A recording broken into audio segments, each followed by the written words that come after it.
А сега реализираме и линковско вклучување од Охрид. Само ќе дадам краток вовед за темата на која што ќе се разговара. Специјализираната болница Свети Стефан во Охрид е формирана во 1982 година, прераснувајќи во респектибилен регионален кардиолошки центар, каде се лекуваат и се рехабилитираат пациенти од Македонија, но и од соседните држави. Од 2006 година тука се вршат интервенции од областа на интензивната кардиологија. Установата може да се пофали со импозантни бројки. Со спроведени над 400.000 диагностички процедури, повеќе од 180.000 амбулантски третирани пациенти и над 60.000 болнички третирани пациенти. Нешто повеќе на оваа тема дознаваме од вклучувањето на колешката Сонја Рилковска. Сонја, дали се слушаме? Добар ден и за тебе. Добар ден, Сузе. Како што веќе најавивте, се наоѓаме во специјализираната болница за кардиоваскуларни заболувања Свети Стефан во Охрид. Овде ќе разговараме со директорката доктор Елена Ковачевска-Башуровска. Докторка, добар ви ден. За жал имаме и загрижувачки податоци на светско ниво, а тоа е голем пораст на пациентите со кардиоваскуларни заболувања. Како е кај нас? Се соочувате ли со наплив на пациенти? Тој тренд на пораст на пациенти со кардиоваскуларни заболувања е забележан, значи, кај нас. Според европската статистика, нашата земја е ставена во групата на земји со зголемен, со висок кардиоваскуларен ризик, што во суштина значи и зголемен број на пациенти за кардиолозите и потреба од зголемена здравствена грижа. На што се должат, докторка, ваквите состојби? Зошто имаме толкав пораст на заболени? Секако првично животниот век на популацијата во деценија, значи, се зголемува на секоја наредна деценија. Меѓутоа, тука треба да се работи на подигање на свеста кај граѓаните, треба да се работи да се стави акцент на превентивните прегледи.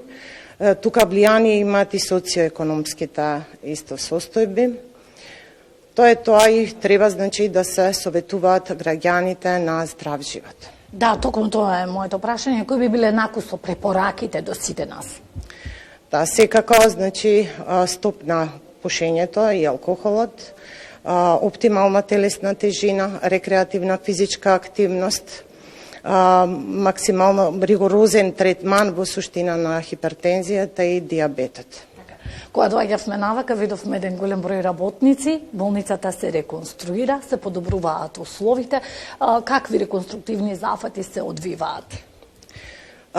Претходните неколку години ние направивме доста во смисла на подобрување на сместувачките капацитети во оваа установа, и тоа од донации на организации и поединци. Но ова е најголем проект кој што опфаќа реконструкција, целосна реконструкција, односно реконструкција на кровот, промена на непроменетата дограма и нова фасада со високи термоизолацијски стандарди. Во последните 30 години ова е најголем зафат, реконструктивен зафат во оваа установа, и ова е во суштина дел од програмата на Центарот за рамномерен развој на југозападен регион, Министерството за локална самоуправа и Швајцарската агенција за развој. И сега во оваа прилика сакам да се заблагодарам на сите инволвирани кои што овозможија да ова стане реалност, и се надеваме со обзир на динамиката на работите дека за поскоро, значи за што поскоро ќе бидат овие активности завршени. Во рамките на проектот предвидена е дигитализација и набавка на некоја опрема. Да, предвидена е дигитализација, набавка на медицинска опрема, современ ехо апарат, со што, значи, ќе се подобрат услугите, квалитетот и брзината на услугите во оваа установа. Така, докторка, би сакала да ве прашам со каква медицинска опрема располага кардиолошкиот центар, кој што впрочем е институција која што се грижи за здравието на пациентите од целиот овој регион.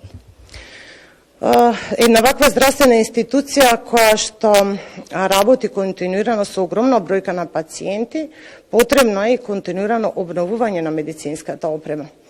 Тука мора да кажам дека во предходната година добивме нов ангиографски апарат и ново современо ехо. Меѓутоа, мора и да кажам дека дел од опремата е доста застарена, таа е уште од 2011 и постара опрема, за која што е тешко и сервисирање и изнаоѓање на делови за истата и потребно е една ваква институција која што професионално, стручно работи, потребно е инвестиција во медицинска опрема како би одела со тек на напредокот на медицинската технологија, барем приближно во светот. И би сакала да ве прашам во однос на кадарот. За жал, нашата земја се соочува со голем недостиг на лекари, особено специјалисти. Каква е состојбата кај вас? Имате ли недостиг на кадар? Во делот на она што е медицински кадар, значи ние посебно треба да сме горди поради континуираната политика на постојано, значи инвестирање и едукација на квалитетен медицински кадар. Континуирано зборувам и тоа се случуваше во периодот дури кога беше, значи, беа ограничени вработувањата на лекари, одењето на специјализација, сепак визионерството на и тогашниот менаџерски тим, значи, примаше лекари и ги праќаше брзо на специјализација. Со благодарение на тоа, денес не се соочуваме, значи, со оној проблем кој што многу медицински установи го имаат, тоа е недостаток на лекари. Последната група на лекари на специјализација и субспецијализација веќе ја привршуваат, значи со тоа нашиот тим ќе се комплетира.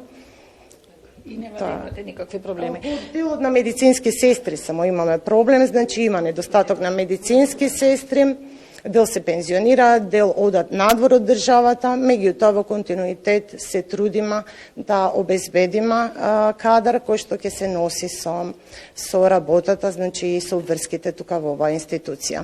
За крај, докторка, ние сме во 16, од 16 часот ви дојдовме овде во институцијата, да бевме утрово овде, сега е тивко, но да бевме утрово, ќе начекавме на вистина една голема гушва. Колку прегледи имате дневно, од прилика да кажеме? Па 100 и нешто прегледи, само прегледи зборувам, меѓутоа кога ќе земиме диагностичките процедури, секојдневно работа, значи два кабинети за ехокардиографија, еходоплер, 2 кабинети значи за коронарен стрес тест, сето тоа значи прави голема гружва, тука се и пациентите кои што се на рехабилитација, интензивно лекување, интервентна кардиологија, сето тоа значи е доста работа, секојдневна работа. Ви благодарам многу што бевте дел од програмата на Македонската телевизија, програма на градови во живо. Ви благодарам на поканата. Така, со тоа беше разговорот со директорката на специјализираната болница за кардиоваскуларни заболувања од Охрид. Доколку имате некое прашање до нашата гостинка, слободно повелете. Задоволни пациенти е најдобрата потврда дека успешно работи овој кардиолошки центар. Сонја, ти благодарам многу за вклучувањето од Охрид.